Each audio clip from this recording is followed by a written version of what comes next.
Orang hutang itu bukan karena terpaksa terkadang. Kadang terdesak karena ekonomi atau juga ada yang sebagian karena memang jatuh gitu loh. Karena memang jatuh, karena setiap manusia itu watilkal ayyami nudawiluha. Roda itu berputar. Terkadang manusia bisa di atas dengan sukses. Terkadang manusia ketika Allah putar itu berada di bawah. Itu. Sehingga menyebabkan dia bangkrut, kemudian sampai disita rumahnya dan lain sebagainya.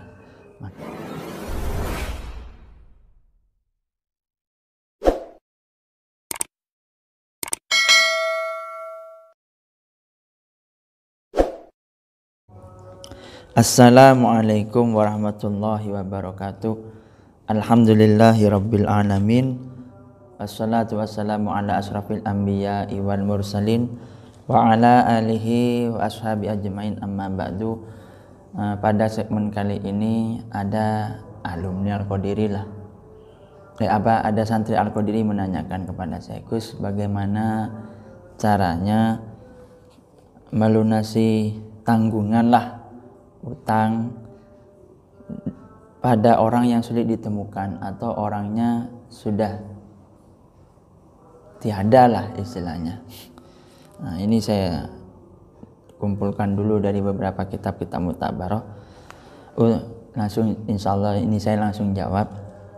Utang dalam istilah fikih sering dikenal adalah istilah akad irfak atau bentuk transaksi yang didasari rasa belas kasih.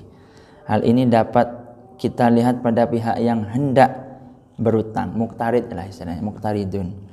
Ia tidak akan berutang pada orang lain kecuali dalam keadaan membutuhkan. Terkadang orang yang berutang itu sangat terdesak. Itu. Lalu orang lain mau memberi utang kepadanya dilandasi oleh rasa kasihan kepada dirinya. Pada konteks inilah wujud irfak kepada orang lain menemui perannya. Utang juga merupakan salah satu kewajiban bagi seseorang yang harus dibayar pada pemiliknya, sebab itu adalah hakul adami, tanggung jawab kepada sesama manusia. Kalau hakullah, tanggung jawab kepada Allah. Sehingga sampai kapanpun tanggungan utangnya tidak dapat gugur kecuali dengan cara membayarnya atau meminta kerelaannya. Lalu bagaimana jika ternyata orang yang memberi utang kita sudah putus komunikasi lah, sudah tidak dapat ditemukan lagi? Dalam menjawab persoalan ini, beberapa ulama berpandangan bahwa memang merupakan sebuah kewajiban bagi seseorang yang berutang untuk mencari orang yang memberinya utang agar bisa membayar utang yang menjadi tanggungannya. Hal ini harus ia lakukan semampu upaya, misalnya dengan mencari nomor kontaknya, WA-nya atau messengernya, Instagramnya dan lain sebagainya yang masih dapat dihubungi, menanyakan pada kerabatnya, sanak familinya, atau cara lain yang dipandang bisa menemukan keberadaannya. Namun jika ternyata tidak ditemukan, ia dianjurkan bersedekah sebagai ganti dari utang itu dengan mengatasnamakan namanya, dalam artian sedekah yang ia lakukan ia niati sebagai ganti dari tanggungan utang miliknya, dan pahala sedekah diperuntukkan kepada orang yang memberinya hutang. Jika ia tidak punya kemampuan untuk bersedekah, maka dianjurkan baginya untuk melakukan kebaikan sebanyak-banyaknya. Serahkanlah segalanya pada Allah, memohonlah dengan penuh kerendahan agar Allah memberi ampunan atas tanggungan yang belum terlunaskan kelak di hari kiamat. Ini saya ambil dari karya Syekh Sulaiman Al-Jamal. Tsumma ra'aitu fi Minhajil Abidin lil Ghazali anna dzunuba allati bainal ibadi imma fil mali wa yajibu raddu indal makninati fa in ajaza li faqri istihalihi fa in ajazan istihlalihi li ghaibati aw mautihi wa amkana tasadduqi anhu fa'alahu wa illa falyakthur hinal hasanati warji'u ilallah wa yatadarru ilaihi fi anni radihi in anhu yaumul qiyamah. Kemudian aku melihat dalam kitab Minhajul Abidin karya Al-Ghazali dijelaskan bahwa dosa yang terjadi antara sesama hamba-hamba Allah ada kalanya berhubungan dengan harta benda. Wajib mengembalikan harta tersebut pada pemilik harta bila memungkinkan. Jika ia tidak mampu sama sekali membayar hutang karena fakir, maka ia harus meminta kehalalan dari orang yang menghutanginya, kerelaan akan hutangnya darinya. Bila tidak mampu meminta kehalalan karena pemilik harta tidak diketahui keberadaannya, atau karena meninggal dunia tapi masih mampu untuk bersedekah, maka bersedekahlah dengan atas namanya. Dan bila tidak mampu bersedekah, maka perbanyaklah berbuat kebajikan, kembalikan segalanya pada Allah. Rendahkanlah diri di hadapannya agar kelak di hari kiamat Allah meridai beban tanggungan harta yang masih belum terlunaskan. Ini saya ambil di Hasyiah Jamal ala Sharhil Manhaj juz 5 halaman 38. Berdasarkan kutipan di atas, meminta kehalalan kepada orang yang memberi hutang berperan penting dalam gugurnya kewajiban membayar utang ketika ia tidak mampu membayar. Sehingga selama seorang masih dapat menemukan keberadaan orang yang memberi utang, namun ia tidak mampu membayar, maka ia tidak dianjurkan melakukan sedekah terlebih dahulu, tapi ia harus menemui orang tersebut, ditemui, dan meminta kehalalan atau kerelaan atas utang yang tidak dapat dilunasinya. Dengan begitu bahwa cara membayar utang kepada orang yang tidak dapat dijangkau keberadaannya adalah dengan cara bersedekah kepada orang lain, khususnya kepada orang yang tidak mampu, sesuai nominal tanggungan utang yang ia miliki sebagai ganti tanggungan dari utangnya, serta pahala sedekah ditujukan kepada orang yang menghutanginya, memberinya hutang istilahnya. Dan juga cara melunasi hutang yang tidak diketahui jumlahnya. Salah satu memang sifat lupa dan lalainya manusia, tidak dapat kita elakkan lagi.